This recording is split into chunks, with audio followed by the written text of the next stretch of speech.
Girl from Chill Hop Music. Welcome back to Build Theory.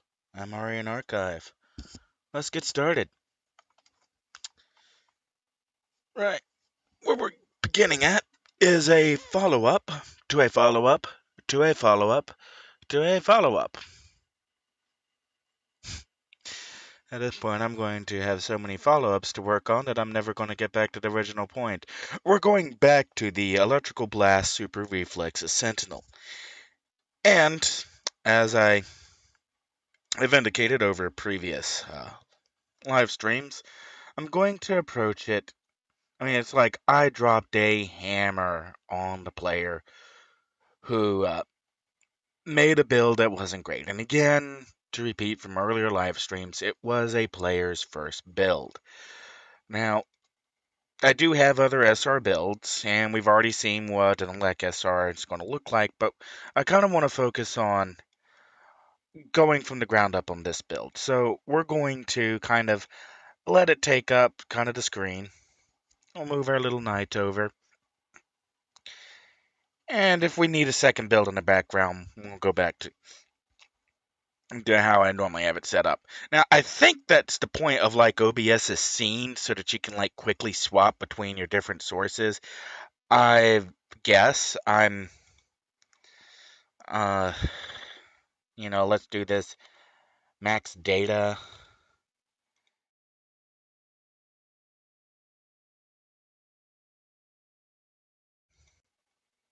That question, I just have to set up uh,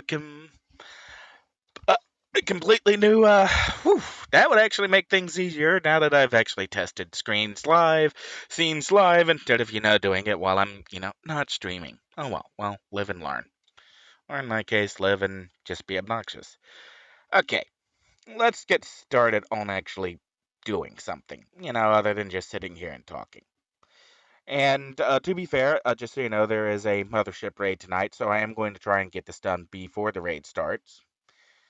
Uh, And we're going to do the same thing that I did with the mastermind in a previous stream. I'm actually going to turn off that the one in the background because having the second file there was just messing with my head. Okay, we're starting with, and we're going to go through, and we're going to take all. Oh, sorry. Be careful of split powers like this. We're going to go ahead and take through all. And this is where, again, we get into a bit of metadata. I know for a fact that Elude is a crash power. Anytime that you have a tier 9 with special on the end, it's a crash power. It's going to do something horrible to you when it runs out. So, for the most part, crash powers are very easily the first ones you can skip. Now, I started this window being on totals to show that as we've clicked into the powers, give me a second here. Yeah. Just had to make sure that this was actually streaming after, last night's streaming, not streaming, streaming, not streaming. All right. As we can see in our powers here, our melee, ranged, and AoE have already picked up. We haven't slotted anything. We've just picked the powers, and already we see that these particular defense values are getting a bonus. Thus, before we even do anything else, before we do anything else in the build, we know that these are the features that directly contribute to the natural survivability of this build. Now, as I said, I may need to have need of that second window, so we'll go ahead and bring that second window back. We'll move you back down a bit so we can see what's going on. Move our second window up.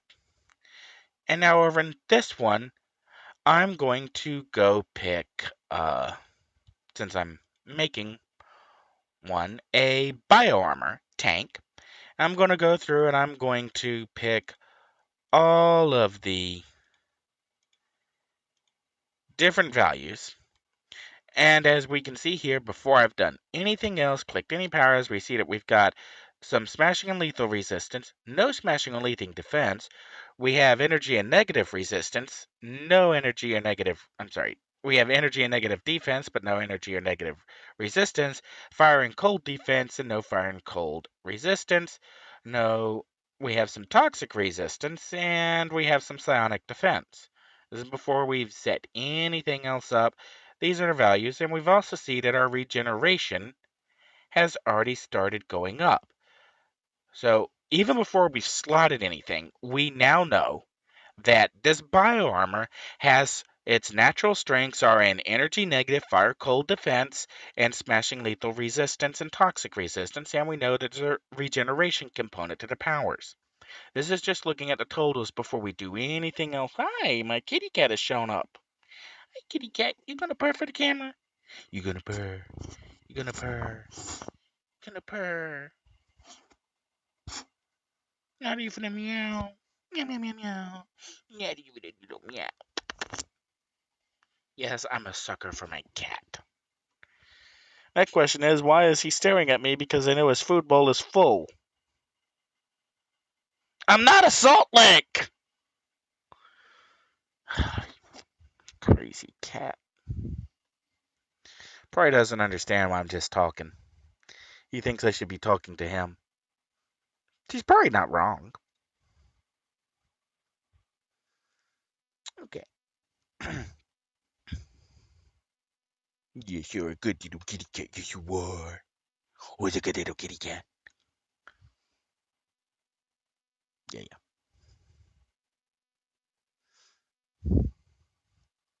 I'm not a salt lick. Yeah, nothing gets more distracting than the cat walking up and getting in your face. Seriously?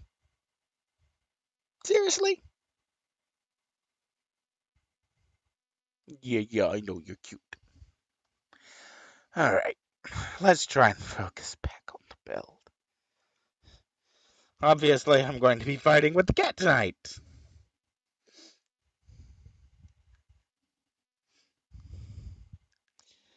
Uh, and let's vanish that other build out of here. Okay. Now that we have an idea of what our defensive strengths are, we do need to see how far these strengths can be pushed. So we'll do the same thing that we did on the mastermind. We'll go through each of the powers we have selected and pump in 3 slots, and then we'll go back and we'll start adding on just generic crafted IOs. We're not going to plus them up. We're not going to do anything exotic. I'm just going to get my skin ripped off by a very... I am not a salt lick!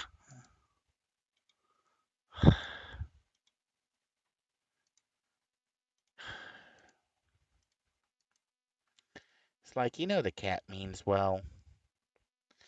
Alright, Enduring gives us both Defense Psionic and Auto Self-Recovery. Now, I do know that for the most part, the defense to Psionic is not going to amount to much, because the only thing that will... There are very, very few Psionic defense buffs that are available within the IO system. You mostly get psionic defense either from powers such as minerals or enduring that explicitly offer psionic defense, or link mines or mind link or whatever different one it's being called at the moment. But we are going to go ahead and just pop 3 defense values on here just to see how far psionic defense is pushed. And as you can already see in the growing total value, it wasn't pushed very much. This is kind of tangential. Most melee characters probably aren't going to work very well with fly as a native travel power. Now, I say most. And there's kind of a caveat to this, in that your classic animated or comic book version of Superman, he lands on the ground, walks up, and punches. He doesn't fly in and give flying punches. Superman generally doesn't fight ground-bound enemies while hovering in the air. I mean, there are some exceptions. There are some artists who kind of do work out, wait a second, he's Superman, he can fly, he's not going to give any advantage, directional or otherwise, to an opponent because he's Superman. So the fly concept, if you're using fly as an active power when fighting, there are a number of melee powers that may not work properly. Now, some work has been done to. Sorry, my cat's getting a little more obnoxious and now is actively batting my hand away from the mouse. There's food in your bowl, you kitty.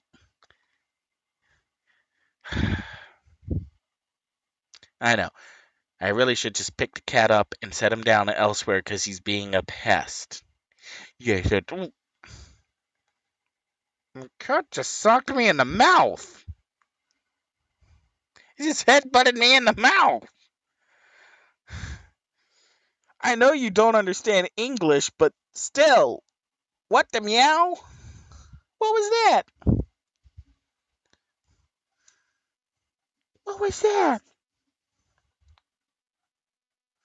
Oh, I hear a dog barking. Probably can't be heard through the mic. Okay, Master Brawler is a self-absorbed plus special. So as we click it on and off, we don't actually see any change to our actual powers. And we can kind of get an idea looking over this where we're at. We're 28, 28, 31. Again, metadata, we know that 45% soft cap is the amount we need to reach for. Okay, next question. Did any of these powers actually give us a resist set? And we can kind of click back through them and see that we got an endurance set, but for the most part, we did not get a native resist.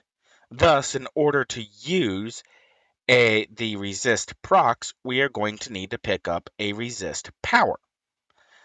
Now, as it stands, there are very few resist powers that are granted within the pool power system.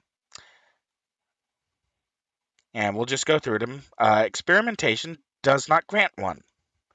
Concealment does not grant one. Flight, you get evasive maneuvering, but that's defense. Force of will, unleash potential is regen, recovery, defense. You don't actually get a resist there. Leadership, you get defense. Assault tactics, victory rush, which is recovery. Vengeance, which is defense. Leaping, acrobatics, or spring acrobatics, resist, knockback, hold. But if we click on it and check its IO settings, it doesn't actually get any IOs.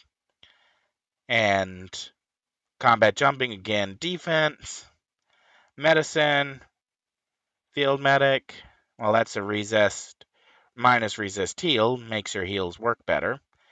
But again, there's nothing really in here. We have injection, and if we check that, that doesn't give us any resist benefit. Presence, unrelenting, self plus heal time. What does this get us? We get regen and recovery. No actual resist there. A rune of protection. Check that. Oh, hey, we do get in the sorcery power pool Rune of Protection. Nice to know. As we go down through speed and teleportation, we've only had sorcery so far, and the other one is in fighting with tough. Alright, so we only have two places that we can possibly pick up resist procs for this character, and that's either taking fighting tough or taking sorcery and Rune of Protection. Okay, which one of them is going to be more useful in a fight? Well, if we look here on melee, range, and AoE, we're pretty short. And let's get back clicked on number one. So what we're going to do is we're going to take kick, tough, and weave, which is a self-defense. Going to come back to info. Puts 3 slots in the weave.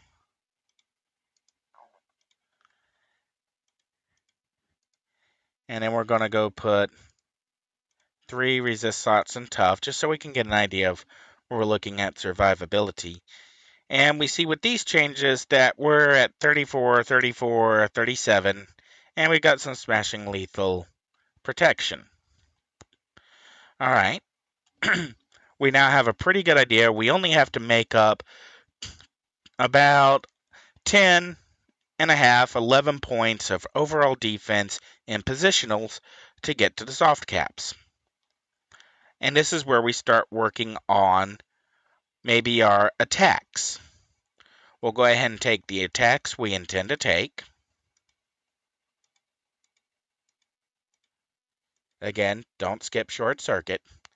And now we'll start looking through our attacks and checking the set bonuses to see if any of these offer smashing lethal defense bonuses. And we're going to start it kind of at the bottom and work our way back. And nope, there's no... I'm sorry, not smashing lethal. We're looking for melee, ranged, or AoE. Okay, we do have some AoE and ranged here in Superior's Winter Bite, which is going to need 6 sets. So we're going to come out to here, going to take charged bolts, and we're just going to go out to 6 sets.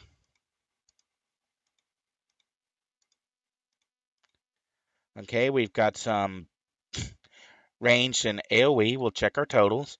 We're still short, so we'll go down to kick.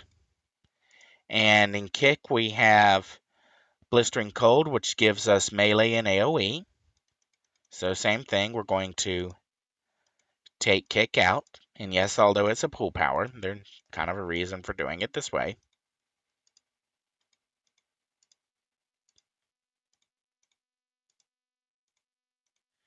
And now we'll come down to ball lightning. And we have some good ranged, none. We have AoE and AoE. How are we doing on AoE? We're really close to AoE. So now this should get us out to AoE.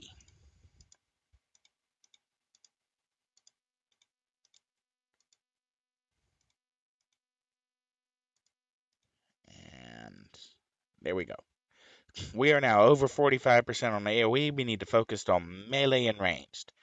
Zapping Bolt. Does anything in here offer melee or ranged? Ooh, there's some ranged. Anything else in here? There's some ranged. And there's some ranged, not much. There's some ranged. And there's some melee. Ooh, melee. We're going to go ahead and go for that melee.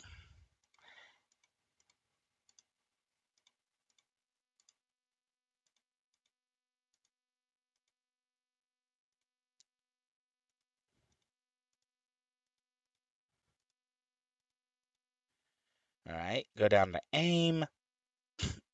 Melee, ranged, and AoE. Well, we already got AoE. We really want to focus on melee first and ranged. All right, we know there's ranged in here. We've already used that one. Ranged and AoE.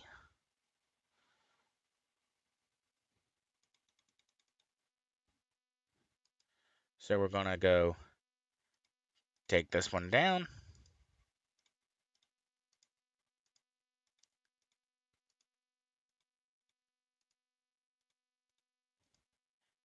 And if you're kind of shaking your head and going, that looks terrible, there's a point to this. All right, let's check our totals. Our AoE is really good. Our range, a little bit more to go, and our melee needs some. Pet, well, again, metadata, we already know that there's not really a whole lot of good enhancements in the original pet powers. We know that these are ranged metadata, range and AoE, so we're going to take a strong range since we're still kind of weak on ranged.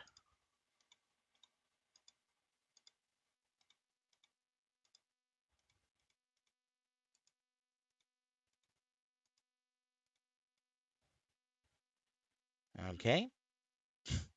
And we've only got a few more points to cover on melee and ranged. Short circuit. Start at the top. There's a strong melee there. That may actually put us over the top.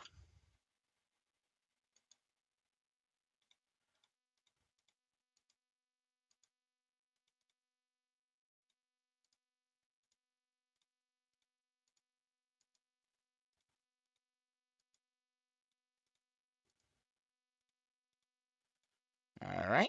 We're now at 46%, so all we need is just a little more ranged.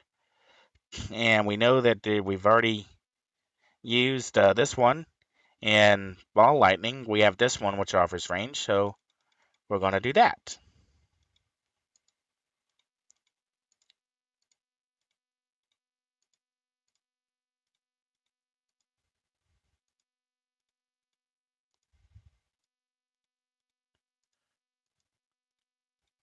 Alright, let's check our totals. We have 46, 45, 54.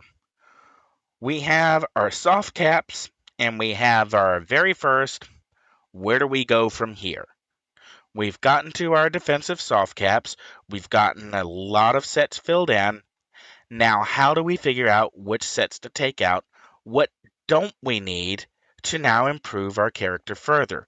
What can we change that will make our character better, but not sacrifice what we've already got? Well, from this point, we can start to look at our defensive sets. We can look at the sets that are available. Now, metadata, I already know that there's only really only a few worth looking at here. And to explain this, the other thing you need to keep in mind is any anti-mez that your character gets. And anti-mez can be found under Windows, Advanced Totals, and then miscellaneous, status protection, which will give you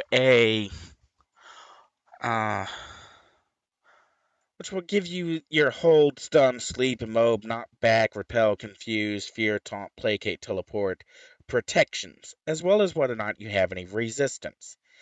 Now, most armor sets offer some kind of anti-mez. In this case, the anti-mez is in Master Brawler and Practice Brawler. Now, Practice Brawler is a click that you as the player have to maintain. Excuse me.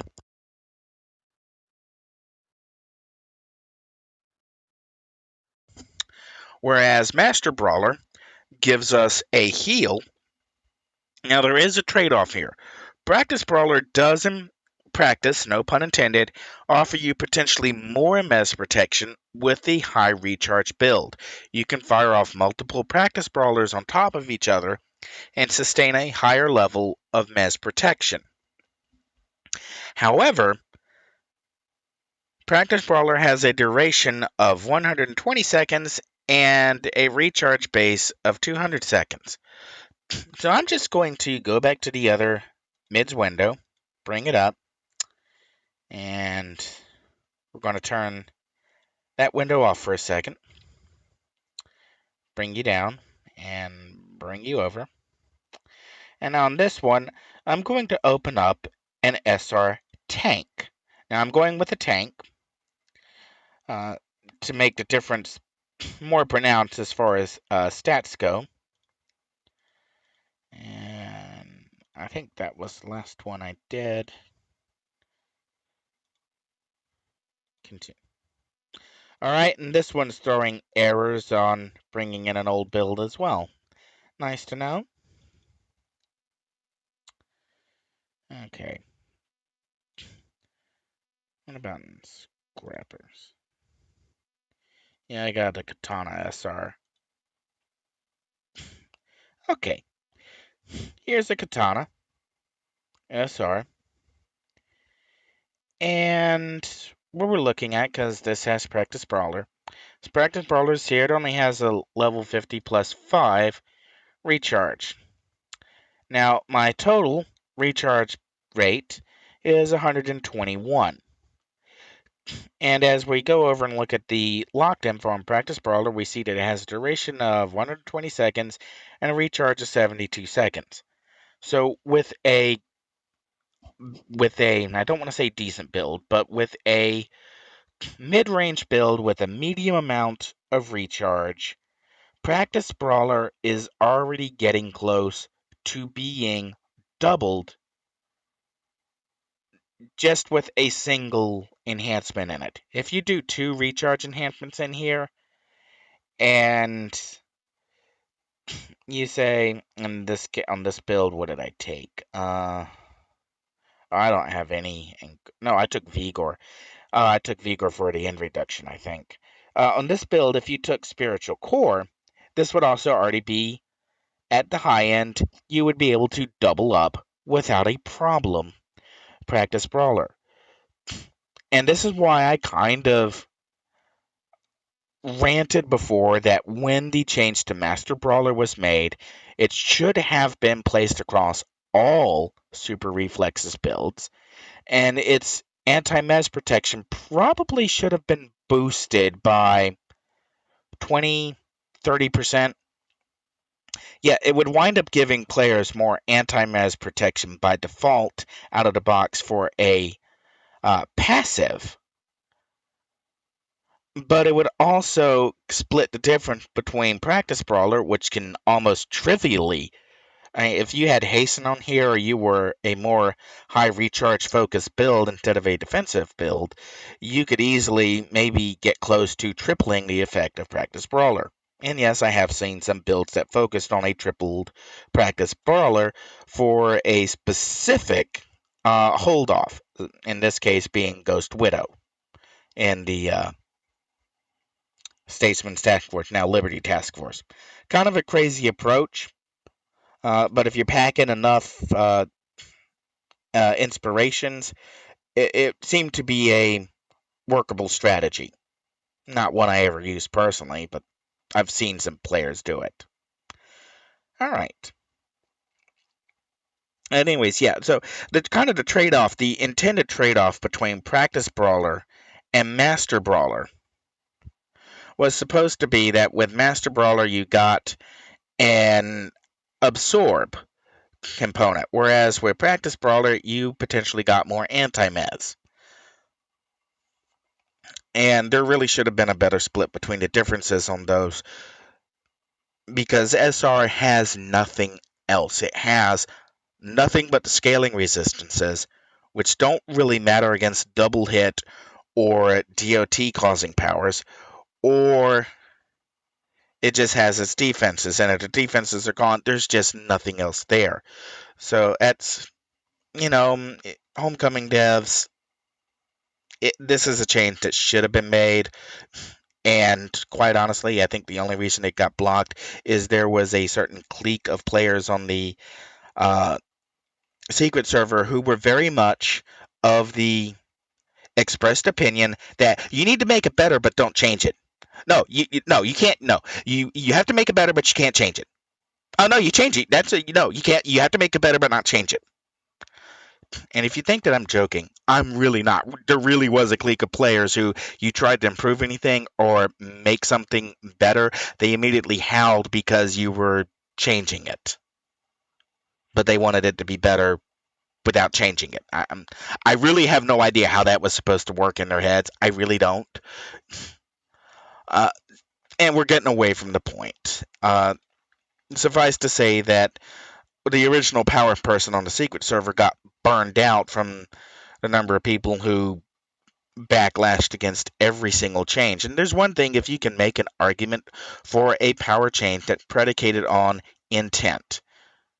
And this is kind of why I went down the heavy route with the intent live stream, because intent matters. It's how is this intended to play? How do you want this to feel like to play in game? And if you and this is again where I dropped a hammer on the Homecoming devs on their own forums and going, no, you don't know what you're doing in regards to stalkers. You don't understand the intent of stalkers. If you don't understand the intent, you have no business making changes to the powers and how they work. And this has actually been a big problem with blasters and the blasters tertiaries, and something else. We're going to go off on a tangent here for a minute, and that a number of, and we'll bring the other window back up for a second, and we'll do a new clear, and we'll go look at blasters, and we'll bring this up. And as you go through the blaster tertiaries, you see that they really don't have anything in common. They're just kind of a mishmash of different powers from other sets. And early on, Cryptic made what I consider to be one of the worst game design decisions made in the history of any game, and one that keeps getting repeated over and over with every class-based game out there. And that the performance of one class is predicated on the performance of another class. Blasters were chosen as the default damage class, so a blasters were 1, and everybody else was either 1 minus or 1 plus. You were either blaster minus or blaster plus. The problem is, inside the blasters, within the launch of the game, the gap between archery and fire blast was greater than the gap between blasters and defenders in general.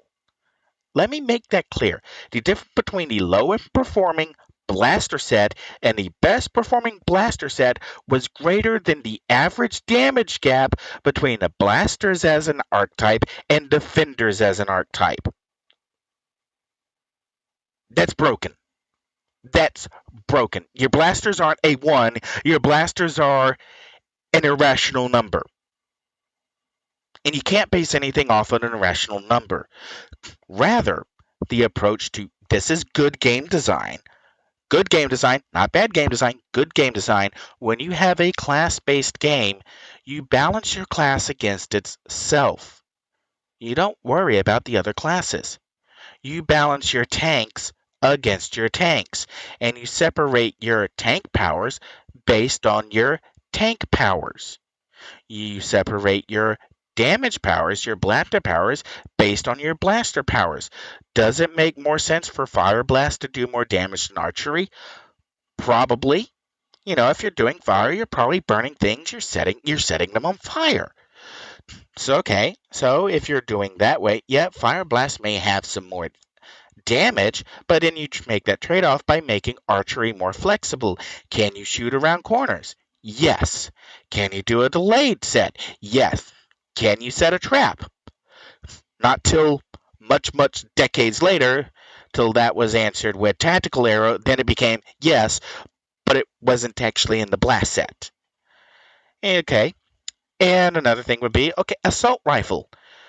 You know, uh, assault rifle, should it do less damage than fire? Well, can you use incendiary ammo? Can you use explosive ammo?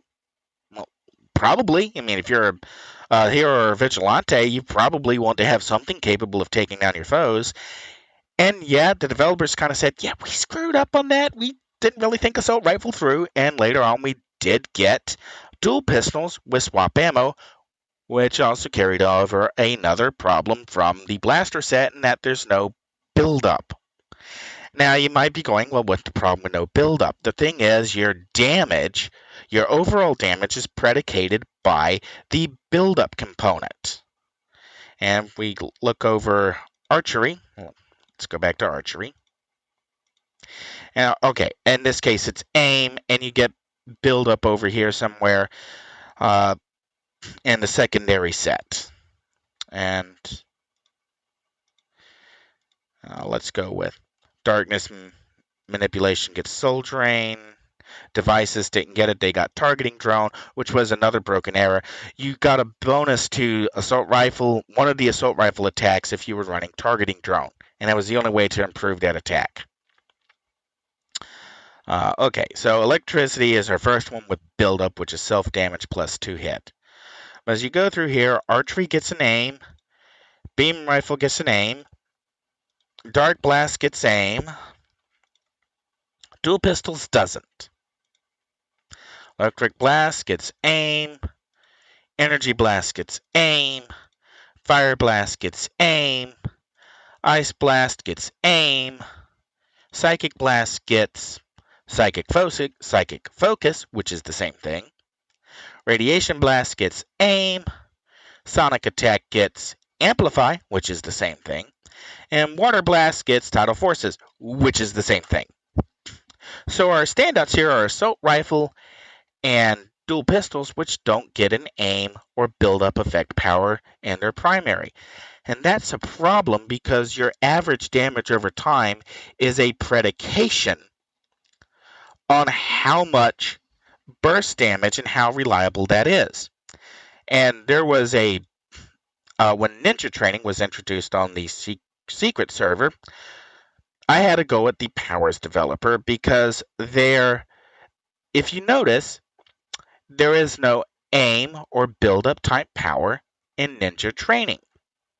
Rather, what Ninja Training got when it was introduced was a stealth power that supposedly added a critical or extra damage to the attack. The problem is there was a cooldown on how often you could invoke this extra damage. And on top of there being a cooldown, blasters get a mechanic called Defiance. And Defiance causes blasters to do more damage as they do more damage. The more you attack, the higher your damage boost goes. And what I proved, I was taking videos of this and posting them and running the numbers. There were absolutely zero circumstances in which the developers build up for Ninja Training actually improved damage. Zero. None. Nada. Zilch. Nothing. No circumstances at all. You couldn't even force create a circumstance where the internal power was going to perform more damage than not using it at all. When you do that, you've broken your game design. And I did get a little bit of morbid amount of joy when eventually it was changed. And that's why I bring it up now, is when a player proves beyond a shadow of a doubt that the game design is broken, you don't slag the player off. You go, you're right, we'll fix it. And Paragon 3D's been bad about that till Arcana nailed them to the wall. Or actually, I think Arcana nailed both Paragon and Cryptic. There's a reason that there is a listing in Paragon Wiki for Arcana time. And that's something to keep in mind if you are designing or balancing a game, is that you actually have to play test and see if your theory matches your reality, if what you designed is actually what happens. Because if what you designed is not what happens, then all you've done is ticked your player base off, because your players probably aren't stupid. They really probably aren't. And they're going to have words to say about that. Now, not every player can... Sorry, the kitty cat has returned and is being obnoxious again. Probably like me. I wonder where you learned it from. Did you learn how to be obnoxious from me? Did you learn how to be obnoxious from me? Yes, you did. The overall point here is when you're building a character, to look at what the powers say they do, to pay attention to what they actually do. Because just because a power says it does something doesn't mean you can actually use that function in game. And this goes back to, let's go ahead and swap back to our other build. You off, you on. And this is why I bring up Flight. Because right now, with this build that we have here, where it's at now, Flight actually, or Sorcery, sounds like a really good idea. We could get Spirit Ward, which gives us an extra place to put some healing. We've already Preventative Medicine proc. We've got Mystic Flight, which gives us translocation to get in and out. And we've got Runa Protection, which will give us another place to put some more resist procs. And that sounds like a really good idea. But how is that actually going to work in practice? Are there any limitations on translocation, be it speed? Do we have any powers that rely on being in contact with the ground? Or are all of our powers going to activate in the air? Well, we're on a ranged electrical blast, so this really isn't a problem for Sentinel. In fact, in this case, aside from short circuit, you might be able to get away with using Mystic Flight as an infighting travel power because you probably will be spending a significant amount of time blasting from a distance. Would you get out of the screen? Why are you being so difficult? Are you saying there's a storm coming? Are you saying there's another storm coming?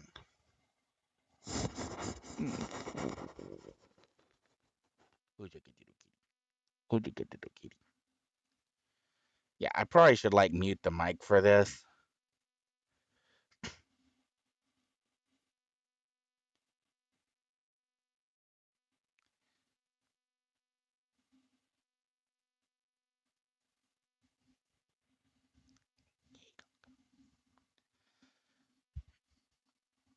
Anyways, coming back to our build. So theoretically then, we've got a plan of action. We have an idea of what power sets we could take. We've already reached melee ranged AoE, so all we have to do now is just boil this down. Figure out which powers replace all of these generic IOs with sets. And once we do that, then we can see how many slots we got left, where do we stand defensively then. And then from that point, we can work down on what slots would go where. Like, as I went into in the first takedown on this, where is Zapping Bolt? With its, right now it's got the Sentinel's Ward. Where would be a better place for Sentinel's Ward? How many of these are overkill? Like, we've got a 2.5% AoE here, and we're well over AoE cap. So we could take the slot off of here and still be over cap, and now we've got a slot that we can put someplace else. And that's really all there is to it if you're making your first build. You figure out what your natural strengths are, you figure out how to get those strengths to a particular performance point, and then you can work back. And then from that point, it's really trial and error. And give me a second while I cycle windows around here. And we'll open you back up for scaling reference.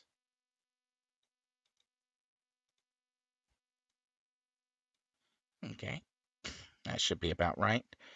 And I need to make a note to save these as a scene.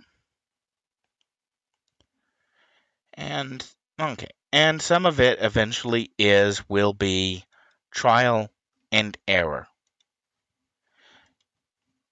And this is kind of one of the important things to keep in mind when making a character. Is that if you've never done anything like this before, and it's your first build, it may take you a while to figure out the optimizations to go from a half generic, half IO build to something that's all sets and optimized for damage and return on effect. And some of that's only going to come with time. And another thing to be kind of keep in mind here is when you're making a character, don't be afraid to get things wrong. I mean, it's useful if you can go and find somebody who's already made a build for that. It really is. But City of Heroes has how many different archetypes? We'll just do nuclear for a second. Whereas 1, 2, 3, 4, 5, 6, 7, 8, 9, 10, 11, 12, 3, 6, 7, 8, 9, 10, 11, 12, 13, 14, 15 different archetypes. The archetype with the least amount of options has 1, 2, 3, 4, 5, 6, 7 primaries, and 1, 2, 3, 4, 5, 6, 7, 8, 9, 10, 11, 12, 13, 14, 15, 16 secondaries. And then you have offshoots like Peacebringers and War Shades and Arachnos Widows and Arachnos Soldiers, which have their own unique approaches, which may be different from anything else. Now, I'll go ahead and say out straight, when it comes to War Shades, there's only one way to build them, to make them usable in-game. And believe me, you do not want to know how many builds it took me to find something that actually worked. There's a reason War Shades make me ranty and angry. But keeping in mind this vast array of variety, and then the vast array of enhancement types, the vast set of options that are available, and then it's all complicated by how you personally play. I would never, ever use Mystic Flight on an armor where I intended to get in close.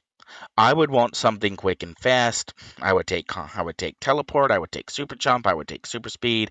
I would do something along that lines for closing the gap instead of relying on flight speed to close the gap.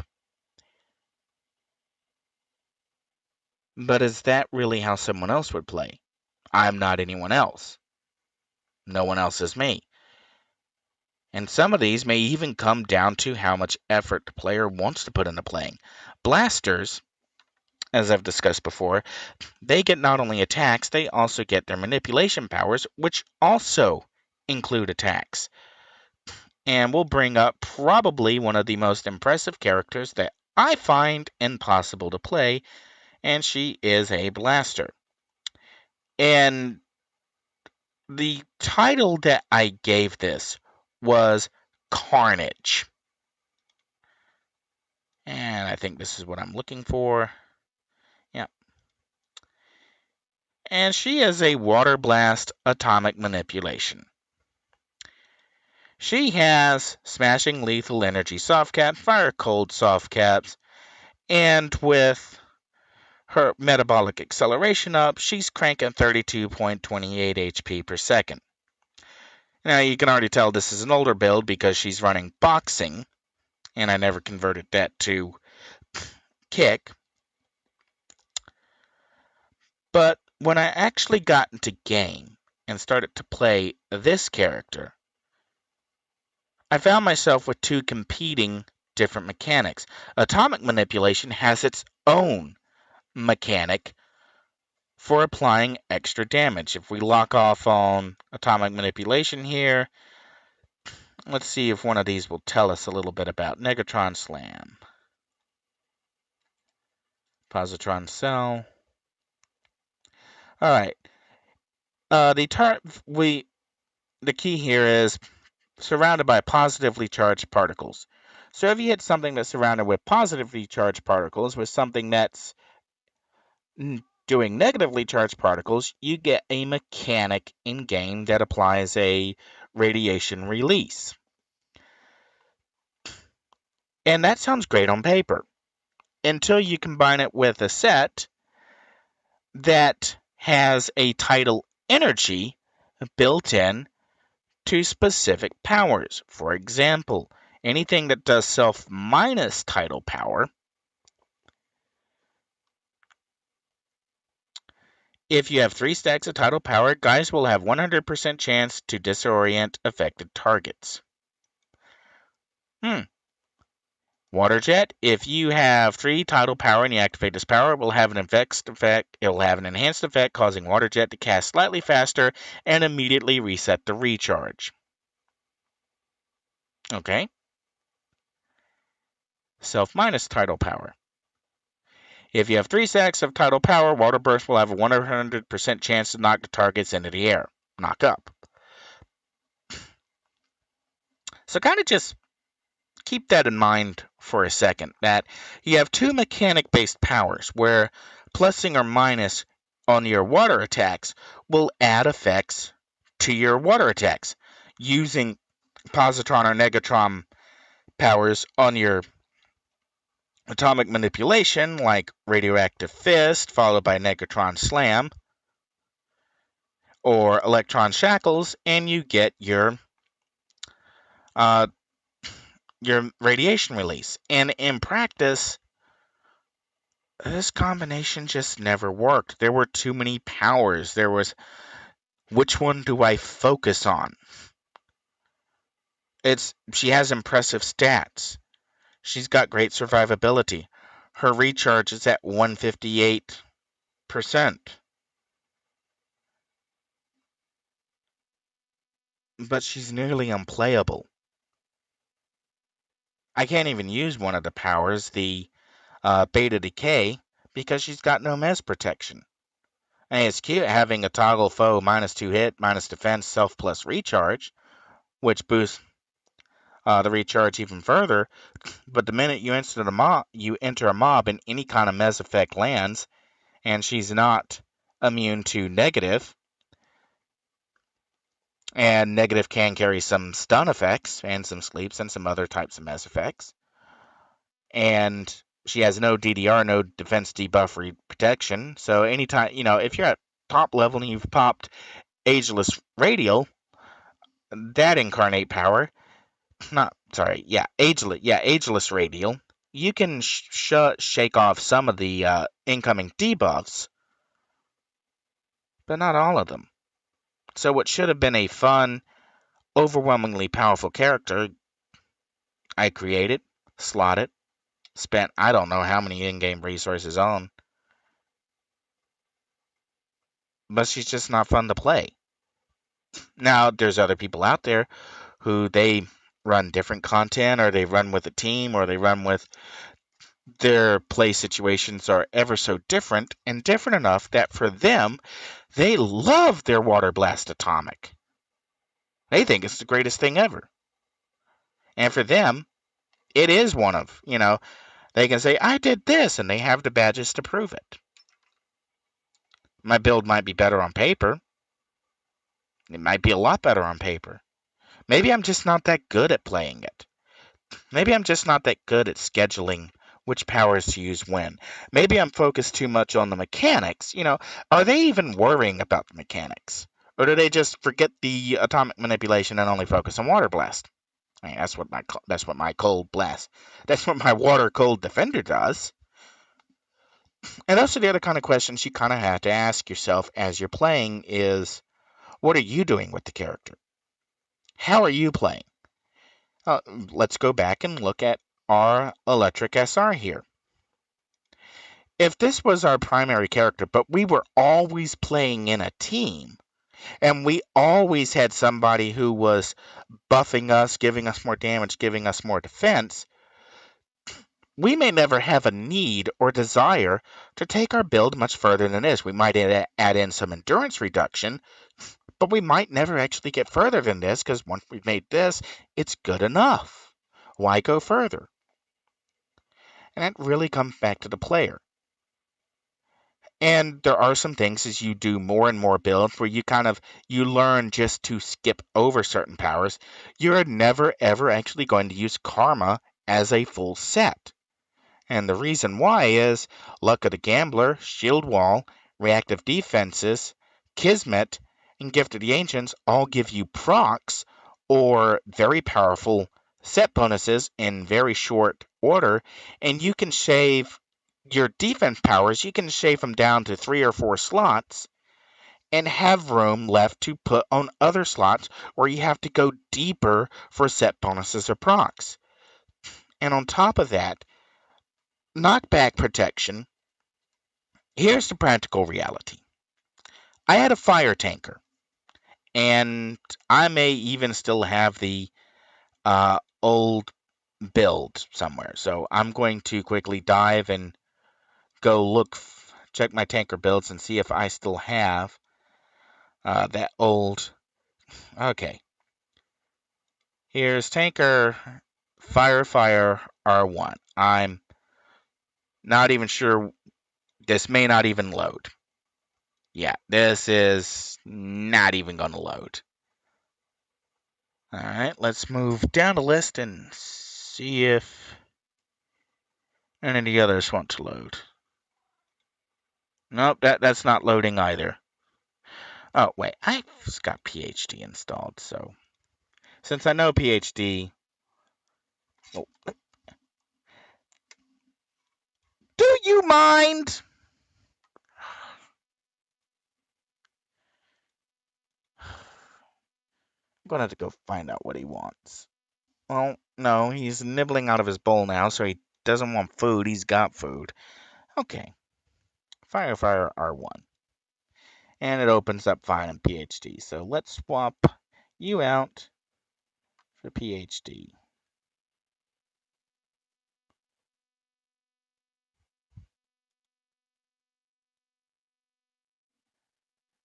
Assuming it can find PhD.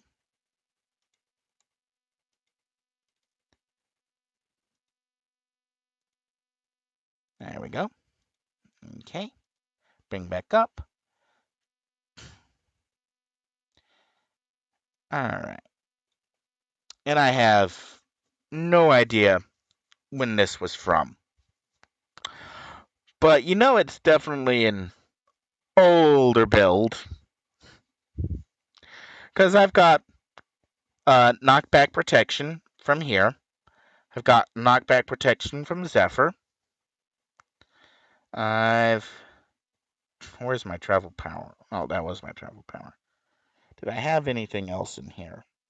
I've got knockback protection in there. And I've went way deep for the melee defense on this. Now, if we check the totals, this is actually only 45% to smashing lethal and 50 to melee. Looked really good on the resist. Excuse me.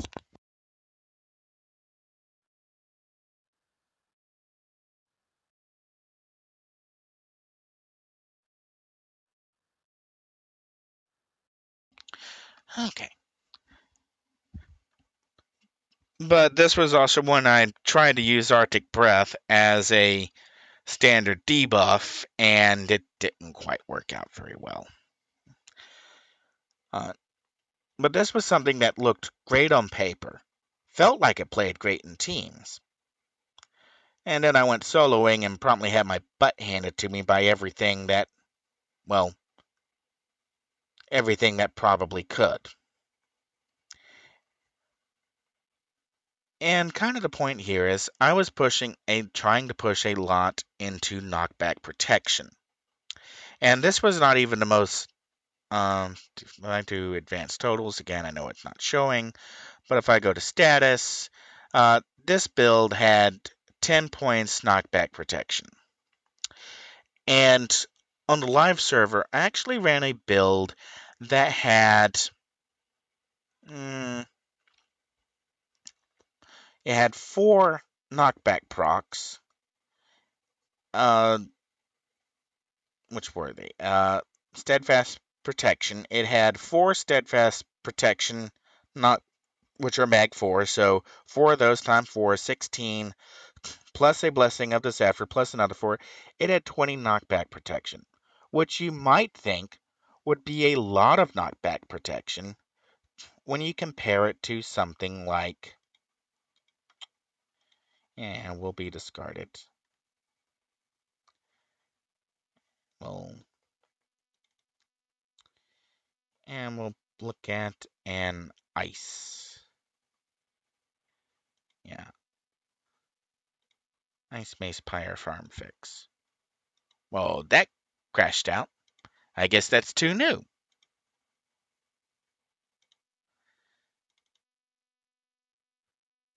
Alright, we'll look at an older build then. Okay, there we go. And on ice, our anti-mez is wet ice. Now, if we go into effects on wet ice, we see that we have a knockback mag 10 to self and PvE. So you would think that having that much knock protection, or greater than that in IOs, would be useful. Well, no, it's not. Because what actually matters is knockback and knock-up resistance. Even when I was packing 20, and I think with even a test build, I think I got up to 24 knockback protection. enemies that could not knock over any other armor set, any other set with a knockback resist, were still sending my fire tank flying through the air.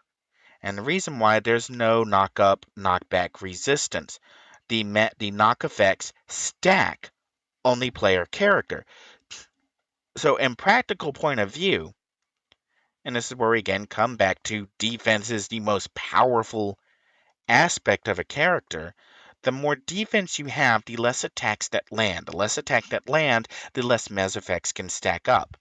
So even if you have a low resistance to status effects, and status effects resist procs don't actually add to knockback resistance, they'll just add to everything but knockback resistance, which is kind of a head tilter.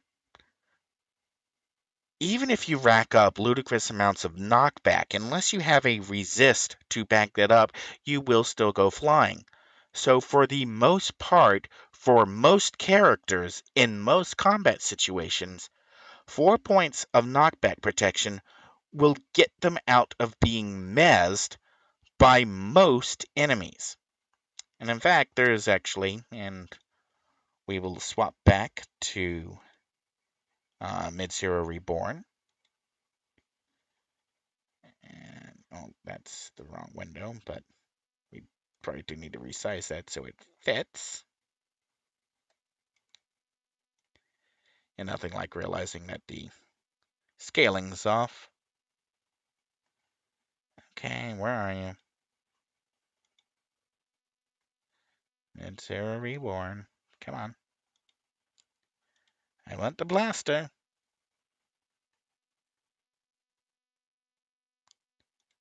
Cancel. Well, now it's just going to be a jerk about it, isn't it?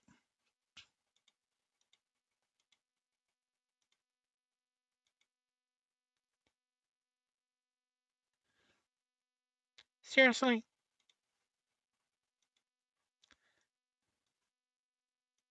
Let's try that.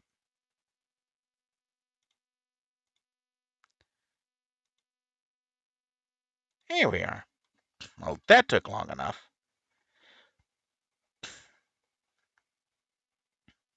Okay, now this one, I want to go grab.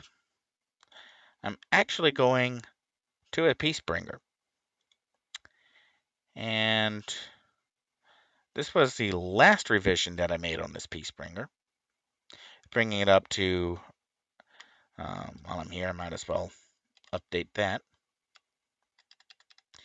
Eselios, R8. Now, when you go to light form, and we'll lock that off. In light form, you have some knockback protection, some repel protection, some hold protection. You have some knock up and repel and knock resist. You have some sleep protection. And you might notice it's a very low level for hold, stun, sleep, and a mob. It's only minus 3 point, or it's, yeah, 3.11 magnitude. Okay? Why does this matter?